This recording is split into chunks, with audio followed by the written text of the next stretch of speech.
The final straw came when I bought my first car. I'd worked hard for that car, saved every penny. It wasn't anything fancy, but it was mine. I barely had it a month when Gary decided it would be funny to steal it while I was sleeping. A little prank, he called it. He went on a joyride with it and wrapped it around a telephone pole. The cops told me it was a miracle he survived.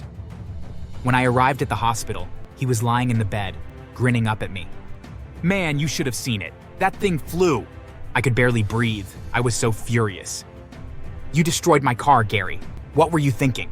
Relax, dude. Insurance will cover it. But it was my car. Our parents arrived then, throwing their arms around Gary, kissing his forehead. You scared us, baby. Glad that you're okay, son. It'll be a hell of a story. You got lucky. Not one word about what he had done to me. That was when I knew. They would never hold him accountable for anything. It didn't matter how horrible or terrible he would be towards me. They simply did not care at all.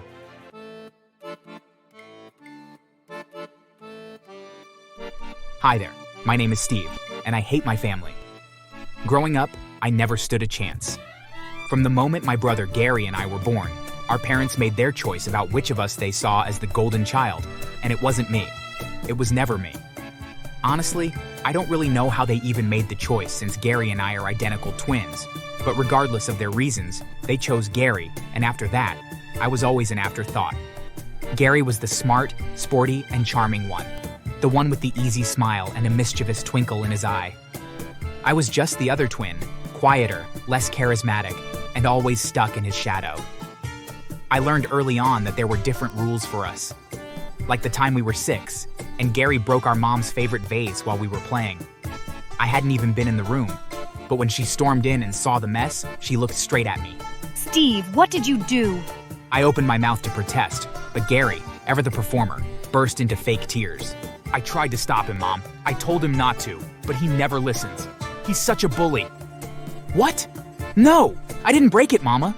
We were just playing and Gary knocked it over. It was an accident, I swear.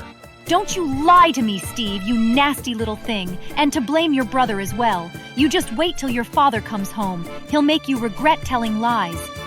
And just like that, I was the guilty one. Dad spanked me while Gary got a comforting hug. I wasn't able to sit down for a couple days because it hurt so much. Meanwhile, Gary teased me for taking the blame for something that he had actually done. That was the first time I realized that no matter what Gary did, he would always be the victim, and I would always be the villain. As we grew up, it only got worse. When we were 12, I spent weeks saving up my allowance for a new video game, God of War. The day I finally bought it, I brought it home, but I had chores to do, and so I put it in my room and then headed outside to cut the grass. When I was done, I went inside and found Gary already playing it, my unopened case torn apart on the floor. Angrily, I marched over to our father to complain about what Gary had done. Gary took my game. It's just a game. You should have shared with your brother anyways. He's younger. He's younger by 3 minutes. Plus, I saved up my own money to buy it, and he should have asked to borrow it. Don't be selfish, Steve. Besides, do you even have time to play games? Don't you have chores to do? I did them already. You did? Well, the car needs to be washed. But isn't that Gary's chore? Well, now it's your chore. Go do it now, or else I'll make sure that you can't sit down for a week. Gary smirked at me from the couch. He knew he had won. He always won. That was just how things were. I was always forced to do the majority of chores and housework, while Gary got to play with the game that I had spent a long time saving up for. It wasn't remotely fair. A few weeks later, Grandma sent money to both me and Gary. While he used his to buy dresses, I decided to save mine to buy a game I loved. But one day, my money was gone. When I asked Gary about it, he admitted that he took it to buy a pair of shoes. When I reported it to Dad, he told me I was too stingy and that it was okay for my brother to use my money. In high school, Gary started getting crueler, like he enjoyed watching me suffer. When I got my first girlfriend, Emily, he swooped in, flashing that charming grin of his. Within a month, she dumped me, for him. When I confronted him, he just laughed. Don't be mad, bro. It's not my fault girls like me better. She only chose you because you lied to her and told her untrue horror stories about me. You keep spreading rumors around school and making me look like a psychopath. Not my fault that people believe me no matter what I tell them. Mom and Dad found the whole thing hilarious. You should take notes from your brother, Steve. Maybe you'd have better luck with the ladies. Yes, Steve. When I was your age, I never had problems meeting women. Instead of getting upset at Gary, maybe learn from him and be better.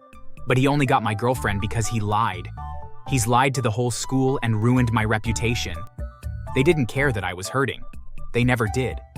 Even when Gary hacked into my Facebook and posted racist comments, making my black friends hate me, he didn't stop there. He insulted some family members and even edited my page to something humiliating like, "I love eating glue." Yet, my parents still supported him, claiming it was just a prank. By the time we graduated, I knew I needed to get as far away from Gary as possible. I went to college across the state, but Gary followed me. When I got my first job, he found one in the same city. It was like I couldn't escape him. No matter where I went, he was always there, slithering his way into my life, making sure I never forgot that I would always come second. The final straw came when I bought my first car. I'd worked hard for that car, saved every penny. It wasn't anything fancy, but it was mine. I barely had it a month when Gary decided it would be funny to steal it while I was sleeping. A little prank, he called it. He went on a joyride with it and wrapped it around a telephone pole. The cops told me it was a miracle he survived. When I arrived at the hospital, he was lying in the bed, grinning up at me. "Man, you should have seen it. That thing flew." I could barely breathe. I was so furious. "You destroyed my car, Gary. What were you thinking?" "Relax, dude. Insurance will cover it." But it was my car. Our parents arrived then, throwing their arms around Gary, kissing his forehead. You scared us, baby. "Glad that you're okay, son. It'll be a hell of a story. You got lucky." Not one word about what he had done to me. That was when I knew. They would never hold him accountable for anything. It didn't matter how horrible or terrible he would be towards me. They simply did not care at all. If I wanted justice, I had to take it myself. I spent the next 2 weeks planning on how to get revenge. Once I had developed an idea of what I wanted to do, I called Gary, and I made sure my voice sounded tired, defeated. "Look, man, things have been tense between us. I don't want to fight anymore." "Seriously? Are you finally admitting I'm the better twin? I just want to move past all this. Let me make it up to you and treat to dinner and drinks." That was all it took. He agreed, smug as ever. Although he did also agree to drive since I didn't have a car. At the restaurant, I made sure his glass was never empty. By the time the check came, he could barely keep his head up. "Bro, you're the best." I helped him to the car. Once he passed out, I stripped him down and switched our clothes. Then I shoved him into the trunk, and then I drove us over to his house. For the first time in my life, I was in control. When I arrived, I started making noise, kicking trash cans, honking the horn. Neighbors peeked out their windows, but I ignored them. I just needed them to see me and watch me do what I had intended to do. Then I drenched the house in gasoline. The smell was suffocating. But as Gary's neighbors watched, I then lit a match and set Gary's house on fire. The flames caught fast, climbing the walls, turning Gary's perfect little life to ash. Laughing hysterically, I jumped into the car and sped off. When I was far enough away, I pulled over, dragged Gary out of the trunk, and switched back into my clothes. He was still unconscious when I buckled him into the driver's seat and walked home. The next morning, I got the call, and I currently stopped grinning. Oh, Steve, I have such terrible news. Gary's been arrested. For what? They think he burned down his own house. I covered my mouth, pretending to be shocked. Oh my God. Is he okay? He got drunk last night and did something stupid. What do you know about this? Was he with you? I gave them the story I had rehearsed. I knew that I hadn't left any evidence behind since I knew all of Gary's neighbors thought that I was him, and I wore gloves, so there was no fingerprints anywhere. We had dinner and things were going great, but he got wasted and starting being mean. He was saying all kinds of crazy stuff. Then he left me at the restaurant. I had to walk home. But why would he do this? I don't know. But it isn't the first time that he did something crazy and violent. After all, he totaled my car last week. It was perfect. The neighbors had all seen Gary at the house that night, wearing his clothes. His hands smelled like gasoline. The police had everything they needed. He was charged with arson. At the trial, the judge didn't even hesitate. Gary was found guilty and sentenced to 5 years in prison. And since it was ruled intentional, his insurance refused to pay to cover the cost of the lose of his house. The house was gone, but the mortgage remained. Gary still owed hundreds of thousands of dollars to the bank, which since he was going to prison, he would be unable to pay. Gary had lost everything. A week later, my parents showed up at my apartment. Mom's face was red from crying. Dad's hands were balled into fists. We know that you did this, that you ruined your own brother's life. What exactly are you accusing me of? We know you set him up. If I had done it, maybe you should be careful. Because if I was willing to ruin Gary, imagine what I'd do to the people who made me hate him. After all, he's the monster that he is today because of the two of you. The color drained from their faces. But we're family? He's your own brother? Yeah, he is.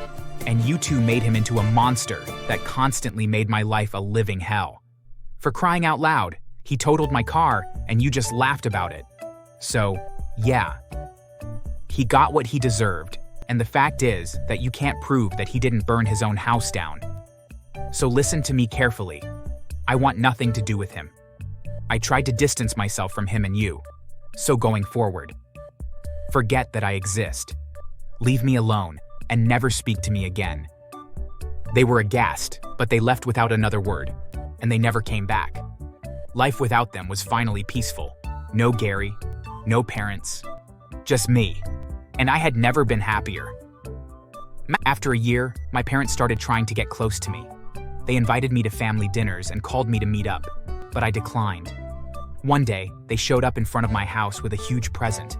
I could see them from inside, but I pretended I wasn't home. Why would they only show me love now, just because their golden child was in prison? Thanks for watching.